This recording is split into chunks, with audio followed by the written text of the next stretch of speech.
আসসালামু আলাইকুম, কেমন আছেন? আবার আসলাম আপনাদের সামনে। আজকে আপনাদের সাথে আলাপ করব বিসিএস প্রস্তুতির সময় কিভাবে আপনি নিজেকে মোটিভেটেড রাখবেন। তো আমরা দেখা যায় যে অনেক সময় ভেঙে পড়ি, অনেক সময় মন খারাপ হয়, অনেক সময় মনে হয় যে কেন বিসিএস দিচ্ছি। তো এই বিষয়গুলো আসলে স্পেসিফিকলি আপনার মনের মধ্যে থাকা দরকার এবং এভাবেই আপনি মোটিভেটেড হবেন। কি সেই উপায়গুলো? নাম্বার 1, কেন আপনি বিসিএস দিতে চান এটা লিখে রাখুন। আপনি এটা অবশ্যই দেয়ালে লিখে রাখবেন। একটা কাগজে লিখে দেয়ালে আটকিয়ে দিবেন যে আপনি কি নিজের জন্য বিসিএস দিতে চান? সমাজে সফল হওয়ার জন্য বিসিএস দিতে চান? পরিবারের ইচ্ছা পূরণের জন্য বিসিএস দিতে চান? দেশের সেবা করার জন্য বিসিএস দিতে চান? যে কারণেই হোক, সেই কারণটা আপনি চোখের সামনে রাখুন সবসময়। এতে আপনার মনোযোগ যখনই বিঘ্ন ঘটবে তখনই আপনি ওই জিনিসটা চোখের সামনে থাকলে আপনার আবার কনফিডেন্সটা গ্রো করবে, আবার নিজের মধ্যে সেই আত্মবিশ্বাসটা চলে আসবে। সুতরাং অবশ্যই চোখের সামনে দেয়ালে এটা লিখে রাখুন। ছোট ছোট সফলতাকে উপভোগ করুন। যখনই আপনি ছোট্ট একটা অ্যাচিভমেন্ট করবেন বিসিএস প্রস্তুতির সময়, ধরেন বাংলা শেষ করলেন বা বাংলা আপনি ফুল সিলেবাস কভার করলেন, ম্যাথ আপনি ফুল সিলেবাস কভার করলেন, তারপরে নিজেকে একটা গিফট দিন। আপনি ম্যাথ ফুল সিলেবাস কভার করলেন। আপনার যদি খেতে ভালো লাগে, আপনি একটু ভালো মন্দ কিছু খান। আপনি রেস্টুরেন্টে গিয়ে একটা ভালো খাবার খান, একটা বিরিয়ানি খান। আপনি একটা চাপ খান, গ্রিল খান, যেটা আপনার ভালো লাগে।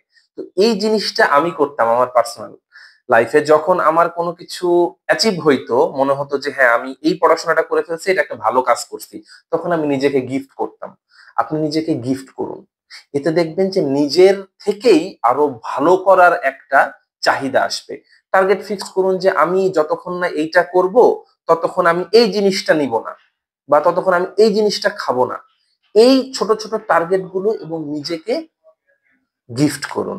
তাহলে দেখবেন যে আপনার সফলতাটা আরো দিন দিন বাড়তে থাকবে। সফলদের কাহিনী শুনুন। আপনি এখনো সফল হননি, কিন্তু যারা সফল হয়েছে তাদের গল্পগুলো শুনুন।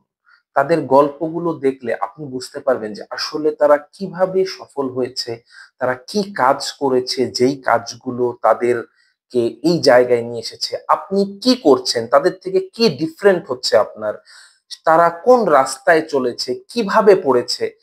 এটা কিন্তু প্রুভড ওয়ে।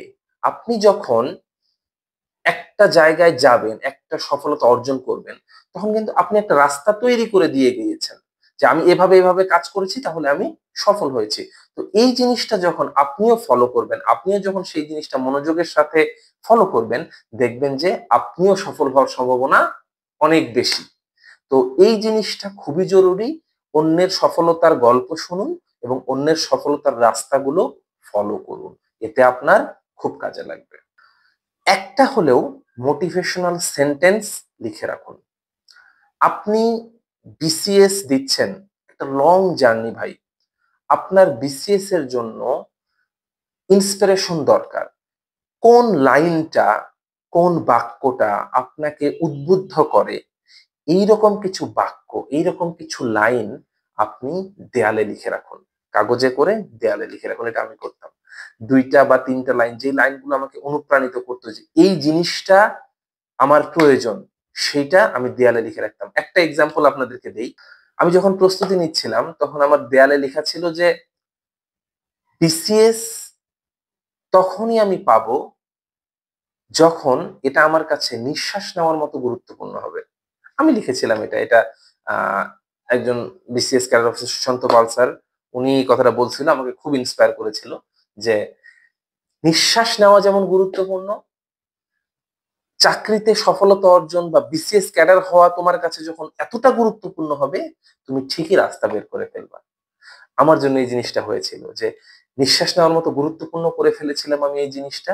সেই কারণেই কোটা না থাকা সত্ত্বেও, সাবজেক্টিভ ক্যাডার না থাকা সত্ত্বেও, টেকনিক্যাল ক্যাডার না থাকা সত্ত্বেও আমি কখনো হাল ছাড়িনি। শুধু জেনারেল ক্যাডার ছিল, আমি কখনো হাল ছাড়িনি। আমি এগিয়ে গিয়েছি এবং সফল হয়েছি। সেরকমই যখন আপনাকে সফল হতে হবে, আপনার সবকিছু বাজি রেখেই সফল হতে হবে। there is no option B. Option B, Jeff Bezos এই কথাটা বলেছিল আসলে, যে অপশন বি হচ্ছে অপশন এ কে সফল করার আরেকটা উপায়। অপশন বি বলে আলাদা কিছু নেই, আপনার অপশন এটাকে সফল করার জন্যই অপশন বি। যে এ এই পদ্ধতিতে সফল হচ্ছে না, অপশন বি ওয়েতে গিয়ে এটাকে সফল করবে। এটা ওনার একটা ইন্টারভিউ আমি দেখেছিলাম। There is no option B, if there is, it is for the success of option A. সুতরাং এভাবেই আপনি নিজেকে প্রস্তুতি নিন, নিজেকে মোটিভেট করুন, এবং আপনি অবশ্যই ইনশাল্লাহ সফল হবেন বলে আমি বিশ্বাস করি। তো আজকে এ পর্যন্তই। ভালো থাকবেন, দেখা হবে সামনের ভিডিওতে। আসসালামু আলাইকুম।